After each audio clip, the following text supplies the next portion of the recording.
Welcome back to Learn Astrology with Mary. My name is Mary English. You can find me at www.maryenglish.com, maryenglish.co.uk, and UK Astrologer. Hello. How are you? Oh my goodness, I've just recovered. It's taken me a week. I went to the Astrological Association conference. I haven't been residential there ever, so this was the first time for me. It was terribly exciting, and the accommodation was absolutely lovely, and all the talks were super, and I got to meet some famous astrologers. So I met Celeste Brooks, so she's got 12.6 followers on Instagram. Met Wade Caves. It was terribly interesting, and there was a bunch of other people, but I don't need to name drop because that's rude. Well, I don't need to name drop too much. So I had a lovely time, and I did a talk on houses. I did a very beginner's easy, how to make it terribly easy to learn the houses. And I'm doing a version of that talk, so not exactly the same talk, but a version of that talk with more information on, and I've got a date coming up, so you need to sign up for that, and it'll be Friday the 27th of September, 8 p.m. UK time. So if you want to join me, this is what we're going to be covering. So have you ever wondered what the 12 houses in astrology really mean for your life and destiny? Join us for an exciting free webinar where we'll dive deep into the mystical world of astrological houses, the foundation of your birth chart and a key to understanding your personal journey. In this session, you will discover how each house shapes different areas of your life, from relationships to career. Learn the significance of empty houses and what they mean. Hint, they aren't as empty as you think. Uncover the powerful influence of stelliums when multiple planets gather in one house and how they impact your chart. Gain insights into how the houses influence your past, present and future. Whether you're a seasoned astrology enthusiast or a complete beginner, this webinar will provide valuable knowledge to enhance your astrological understanding, plus it's completely free. So reserve your spot today. Simply click on the link to register. Now, the link will be in the show notes, and as I've said more than once, everybody's listening on different platforms. So if you want to find the link, it's on my Instagram account under my bio. So you go to Instagram, and you won't need to even have an account to be able to find it, I don't think. But my Instagram handle, whatever you call it, is maryenglish.co.uk, because there is another Mary English who's a singer, and I'm not her. And I got my account after her, unfortunately. But I used to have a Twitter account for years, Mary English. But anyway, maryenglish.co.uk, and the link to book will be under in my bio, so there's a direct link there. I won't put it onto the show notes, or will I put it onto the show notes, or won't I put it onto the show notes? I will put it onto the show notes as well. So if you want to get to the show notes, then this is the address you need to go to: astromary.libsyn,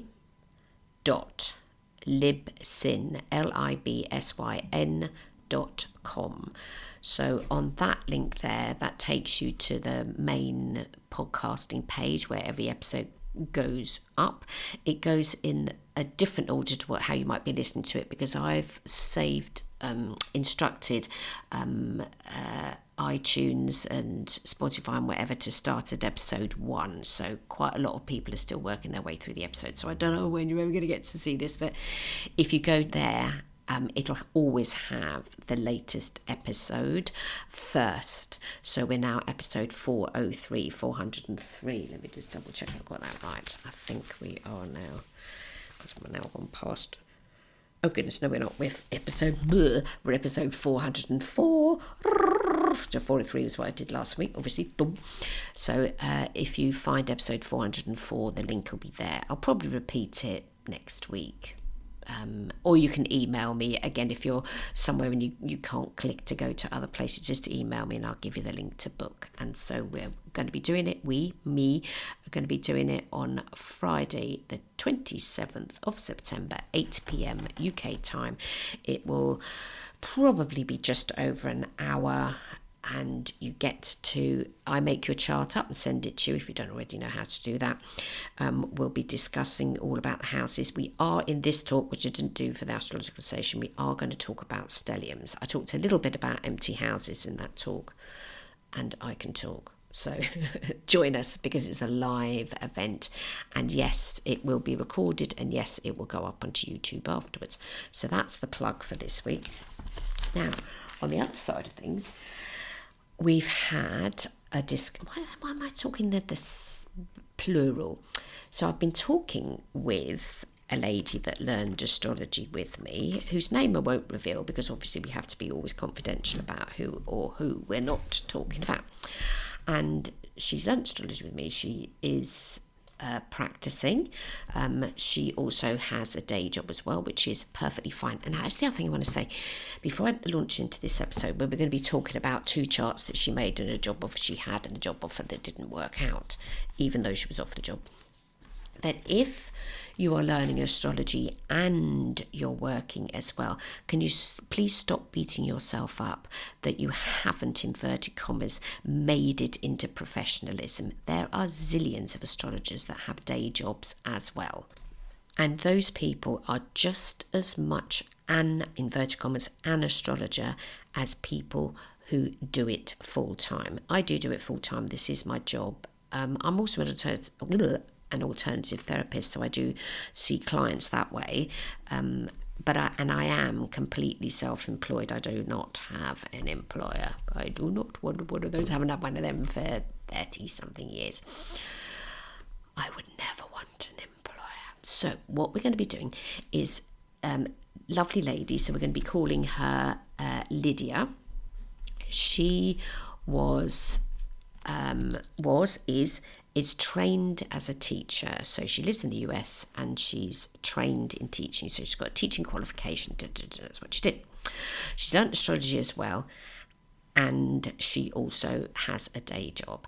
And so what she originally emailed me, and she wanted to know why the chart that we'd done, she had a reading that we'd made for a job offer that she was getting. So we went through the chart and stuff, and I said, oh, it looks really, really optimistic. So she wanted to know why she didn't take the job.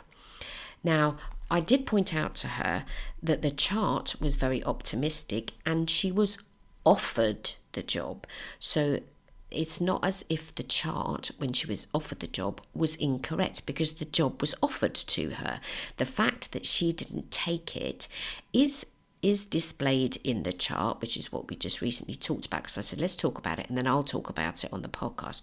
So why did she not take the job, even though the job was offered to her? Would the chart that she made for the job offer time, would that be an inverted commas valid chart?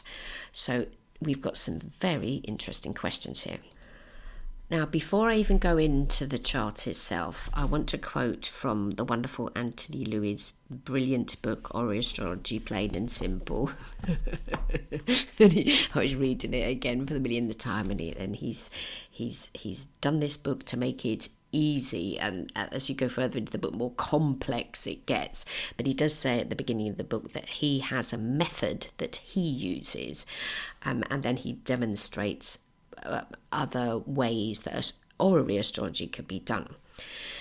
Now, we've talked about consultation charts, and Celeste at the AA conference did a wonderful talk on conference charts, and I was there as a trustee for the Astrological Association.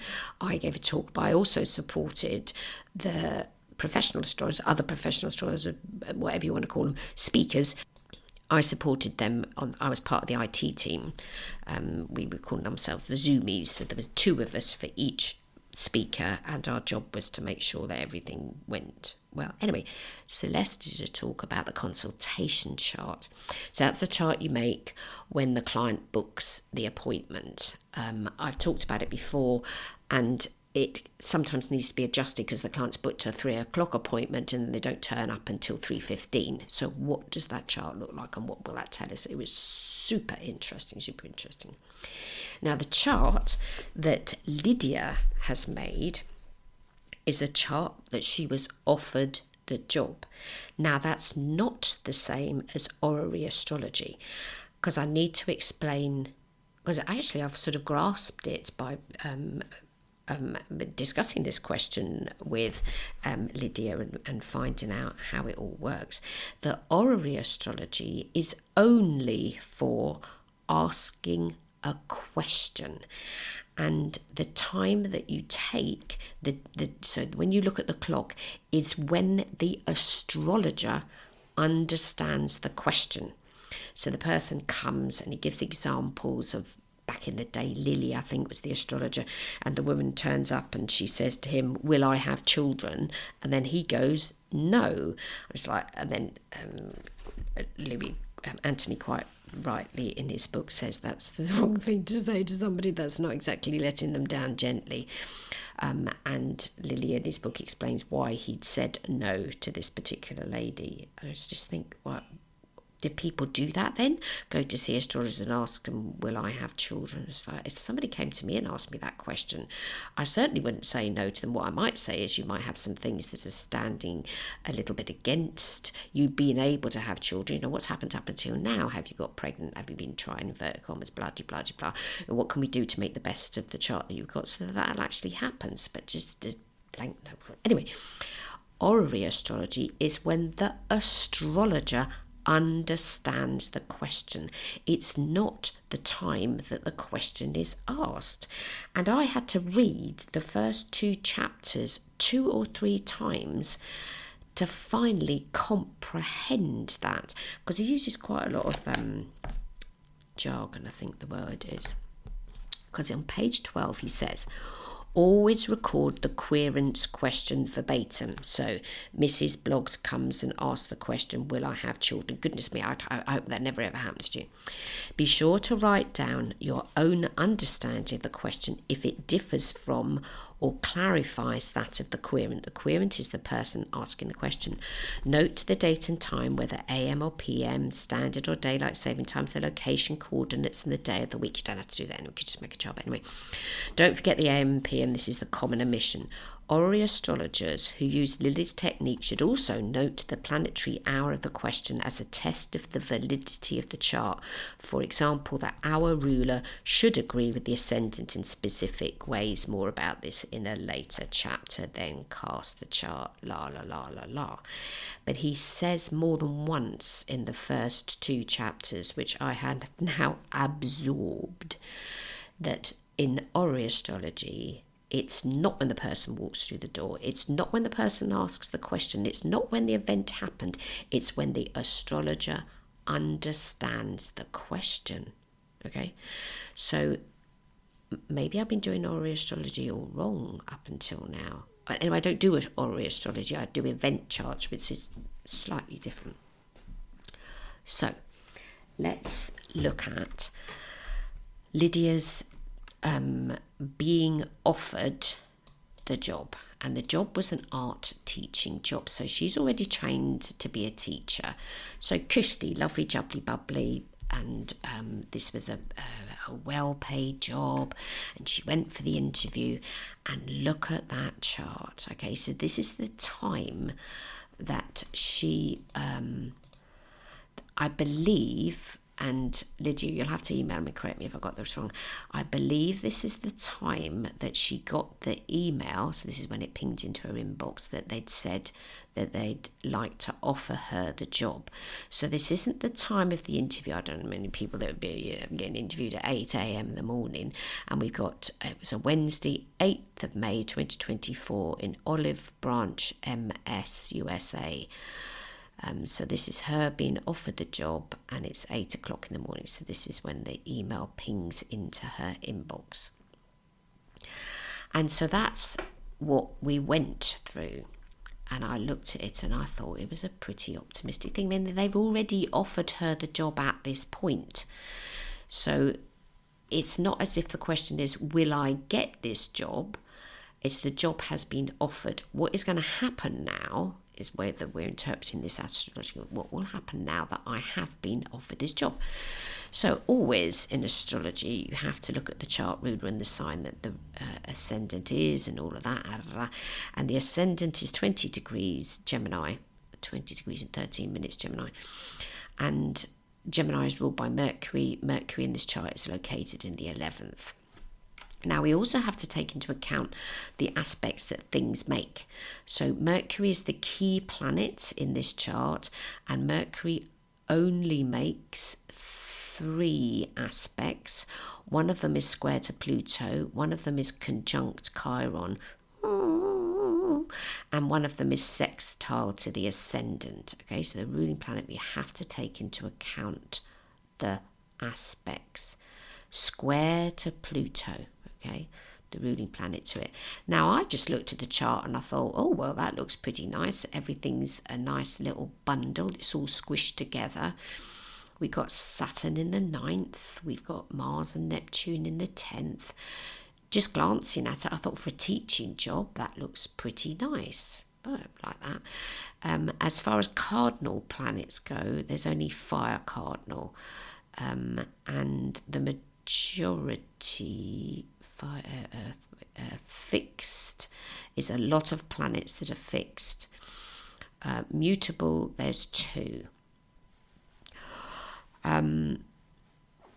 Now, the person concerned is a sun sign Taurus with natal Mercury. So this is Lydia now, has her natal Mercury in Gemini, and she has it retrograde. So she's a sun sign Taurus, she's moon sign Leo, she's got a 0 degrees Libra ascendant, and the sun is located in the 8th.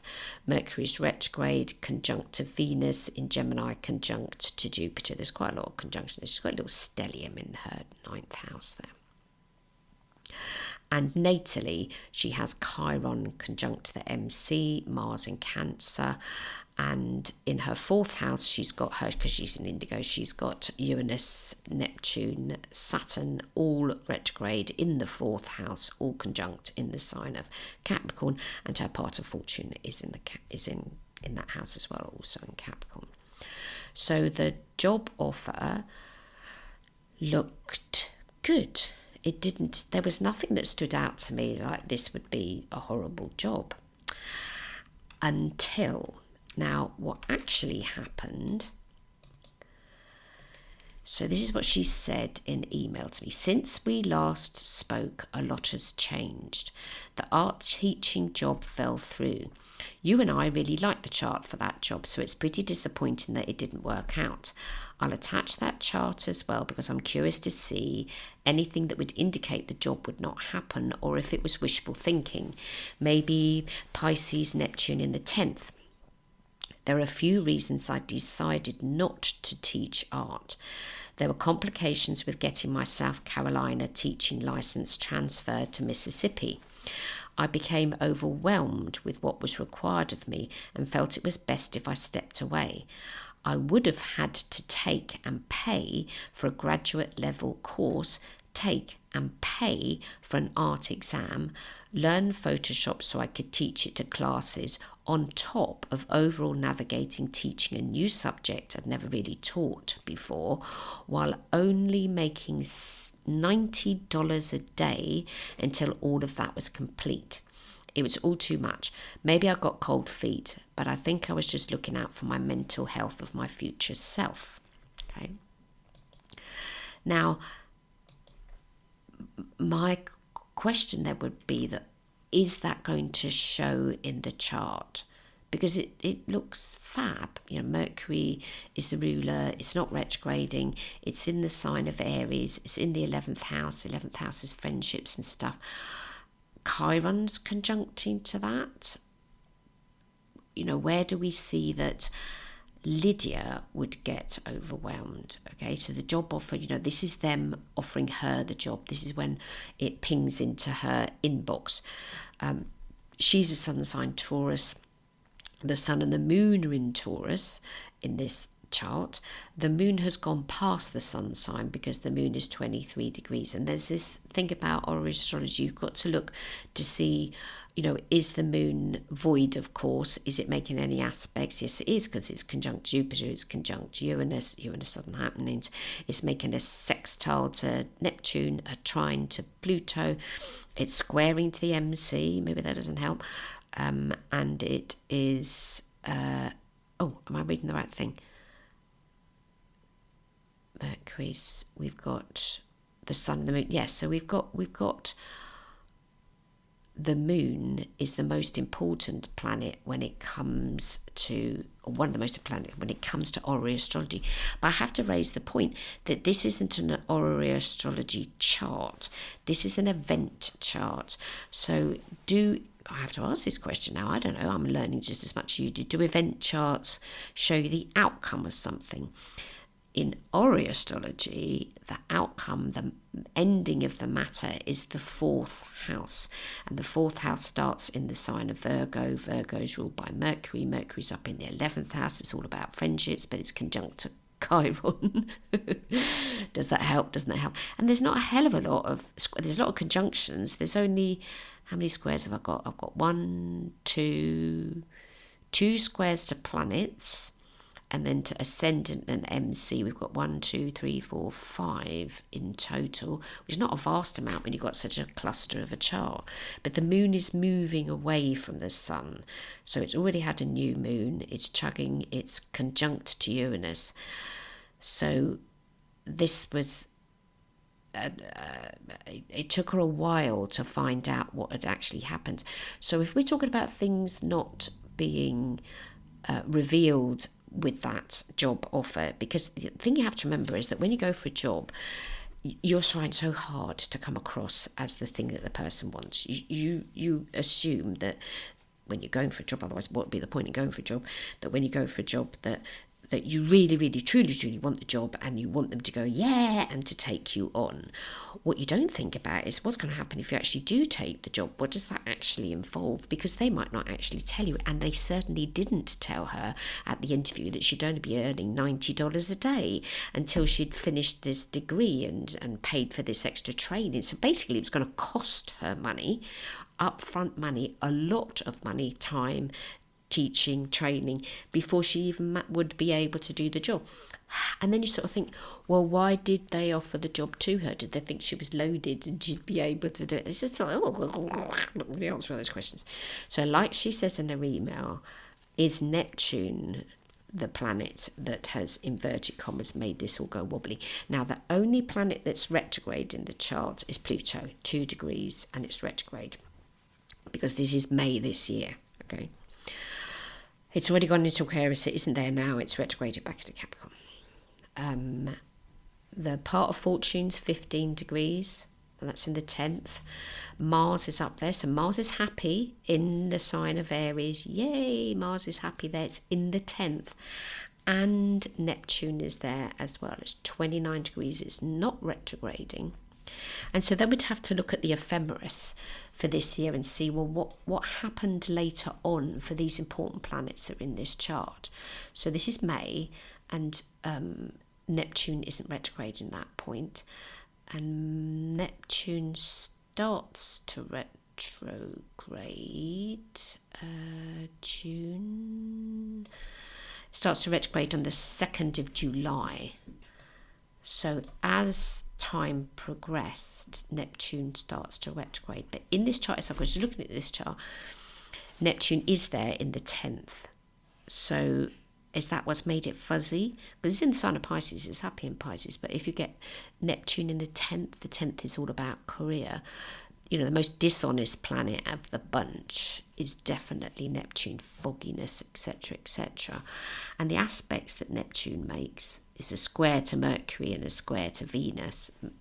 Venus being the ruling planet to the sun in this chart, and also conjunct to the sun. But, you know, I wouldn't have probably even thought about that at the time. Neptune's in the 10th. And it's not as if she wasn't offered the job. I was just thinking, well, what's the problem that you didn't want the job? They offered it to you, you didn't want it.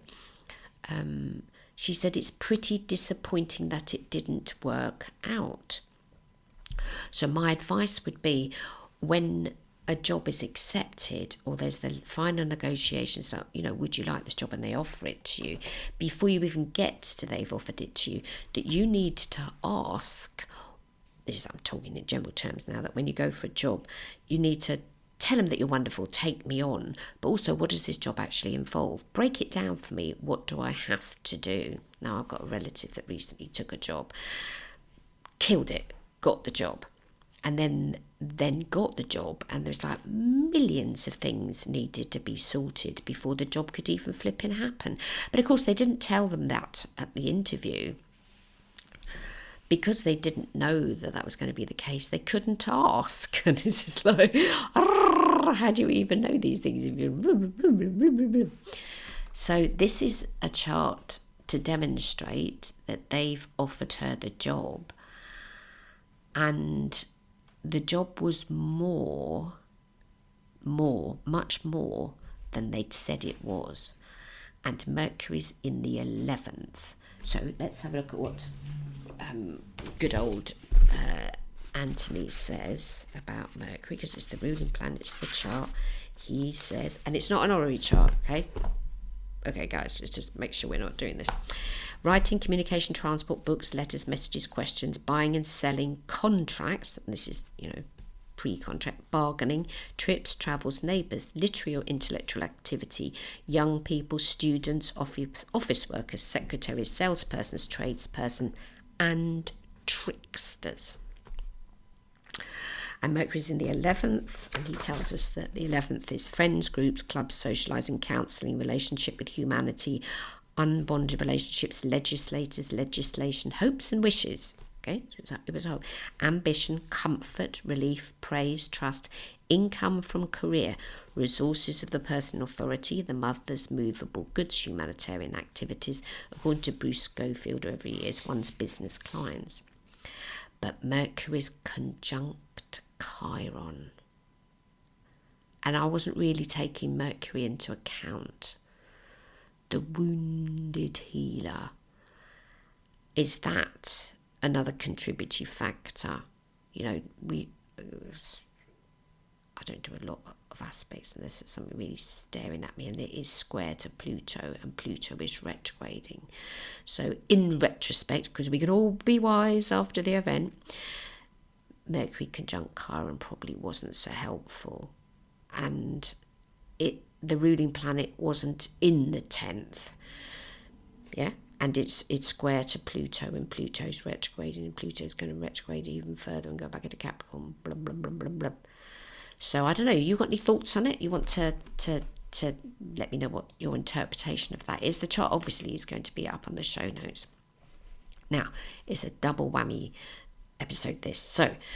So this brings me to the graduate school application. I'm going back to school while nannying for my sister's new baby.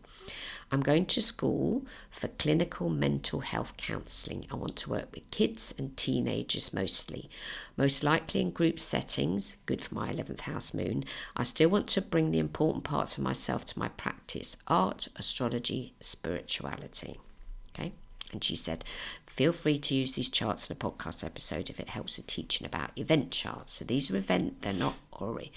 So here we have, now what I asked, so just before I go on to the next one, what I asked was, at what point did you decide that you didn't want to do this? And like a good astrologer, well done to Lydia, she noted down the time that she made the email to them to say she wasn't going to be taking the job. Okay, dun, dun, dun, dun, dun, dun. So we have that event chart. Okay, Leo ascendant, and I call this the no-go chart. Like, I don't want to do it. We've got Leo ascendant. The sun is the ruling planet. The sun is in the 11th, just like in the job offer chart. The ruler is in the 11th. It's conjunct to Venus. It's conjunct to Mercury, they're all pretty much stellium, and they're all in the 11th. I've put the part of fortune there. Part of fortune's in the 7th. Mars is conjunct to the MC. Now, she herself is a Taurus, and her sun sign is, hold on, let me just grab a chart again. Her sun sign is 22 degrees Taurus.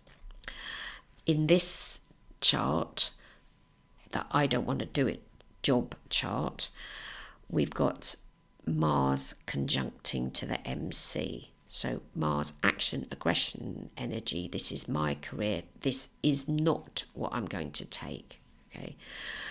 Moon's now gone into Capricorn. Pluto's retrograded. Is now back to 1 degree. So this is the point. This is the 23rd of June. So she's offered the job on the 12th of May. By the 23rd of June, she's decided she cannot do it. Okay. Not going to do it. It's not going to happen. I'll put the part of fortune there, it's in the 7th. Because in the meantime, when she first was offered the job, her sister hadn't had the baby.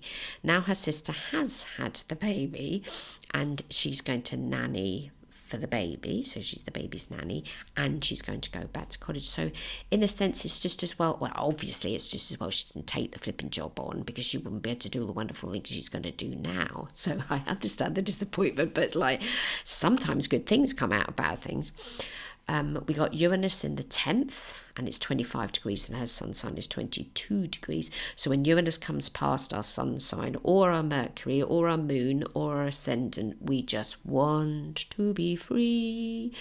And this in this event chart, because all it is an event chart, not Uranus is in the 10th. I want to be free to do my own thing. Freedom, freedom, freedom.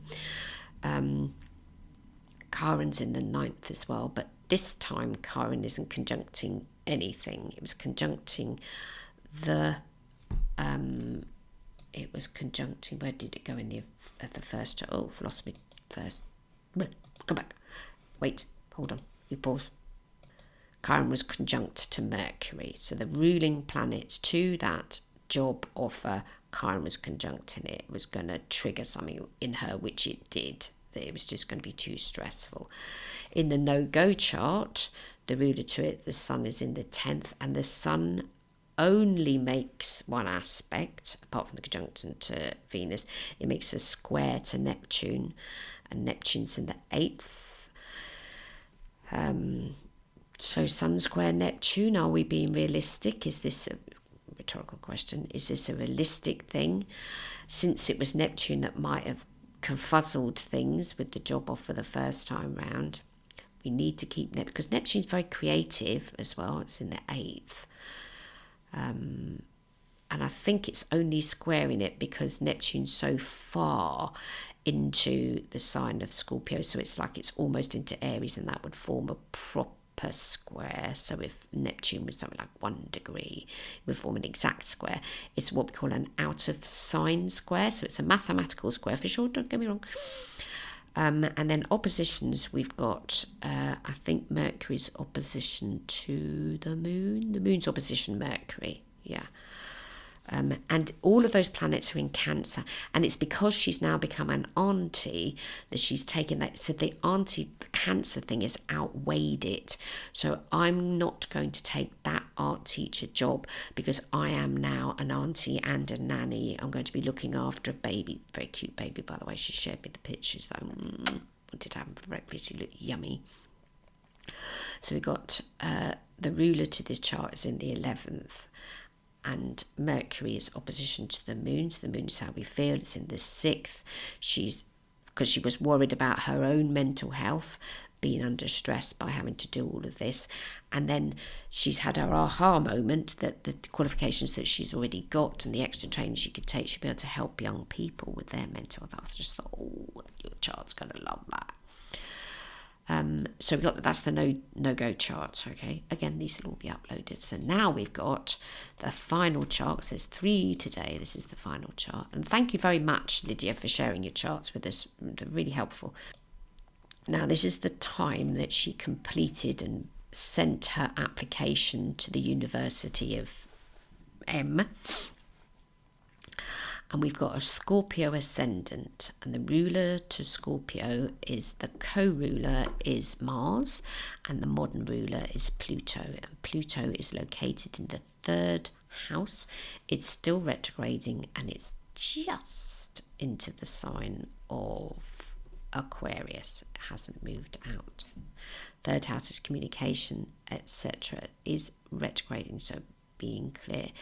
Now, when you have a Scorpio chart, you have to always consider that of all the signs of the zodiac, Scorpio is the one you can't bullshit with. Scorpio will dish it as it is. Now, Sagittarius will always tell it as it is. You know, they'll just say, oh, you look fat. So I've told a story about my dad saying that to my cousin, hey, you look fat. Not in a nasty way, but they'll sort of blurt stuff out. But Scorpio, what you don't want to do under Scorpio is deceit, lie, hide things, be elusive.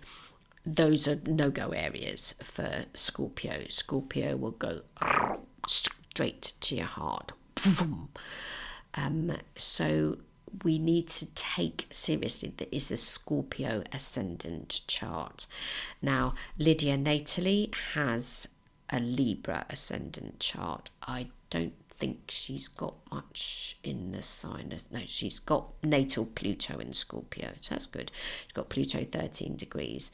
So her natal Pluto, if we were to stick it into this event chart, it would be in the 12th, bubbling under the surface. So Mars is in the 7th, conjunct Jupiter in Gemini, so that co-ruler to the chart, that's quite fluffy. Now, remembering, of course, that the 3rd house is a Mercury house. Okay, so it's ruled by Mercury. And in this chart, Mercury is in the 10th, which is the house of career. However, it's retrograding. So whether or not she's accepted to this particular university, we can only know that at some point in the future. But this is needing to take seriously what's going on. Now, I did like the grand trine in there, which is taking into account Pluto, Uranus and Venus. That's quite cushy. Mercury is retrograding, so Mercury is going to go back towards the sun, and the sun's going to move forwards. And at some point, so that was the 22nd of August. Let me just see when Mercury and the sun are going to meet. Hold on, let me get my ephemeris up. We're now September. Mercury and the sun, are you going to meet? Not really. I think the nearest they get is the 8th of September, which is today. Okay. So forget that. And the moon in this event chart is in Aries in the 5th, so the 5th house is house of creativity, because she's an artist as well, so she's multi-talented lady. She's got the teaching qualifications, she's learnt astrology and does astrology, and she also does art as well, which is very much a Taurus thing. Yum, yum, yum, yum, yum. So Mercury has one negative aspect, which is to Uranus, because it's forming a square, sudden happenings, and the sun is square to Uranus. The sun is 0 degrees and it's square to Uranus, which is 27 degrees, because it hasn't quite reached into Gemini, but it's still forming a mathematical square. So ruler to the chart, Pluto in the 3rd. 3rd is all about communication. 3rd is about short journeys. She's applying to a university in the city where she lives, so, or the county, or whatever you call it, the part of America where she lives, so it's not zillions of miles away.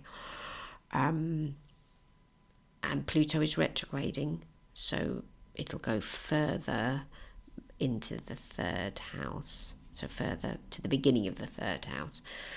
At the moment it's however many degrees, 8-ish degrees into the 3rd house. Saturn is retrograding in the 4th. The moon is near to the north node.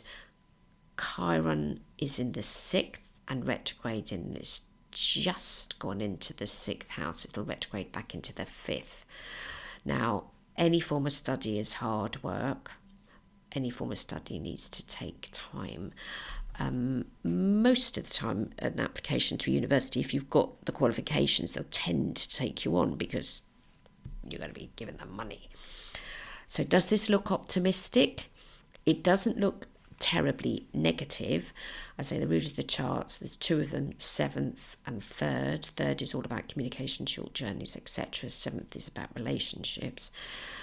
So she does have a partner. Is the partner going to be affected in any way? She needs to keep that in mind because she's going to be so busy doing all of these things now. Baby, astrology, studying.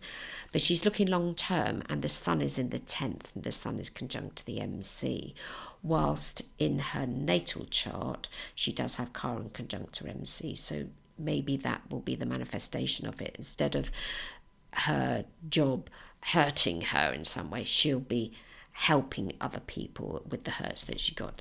Okay, so if she gets a qualification and becomes the counsellor that she wants to be. So today we've been looking at 3 charts that have been submitted by Lydia. First chart was the job offer. Second chart was I don't want to do the job. The third chart was I'm now going to do this. This is my application. So I'll keep you posted, let you know what happens. If you want to join the webinar, either ping me an email, which is probably the easiest, or look somewhere or other to find the link to do it. And it's going to be in a couple of, where's my diary gone? It's going to be the week after next, because I'm having a Sunday, so that's Friday the 27th at 8 p.m. UK time.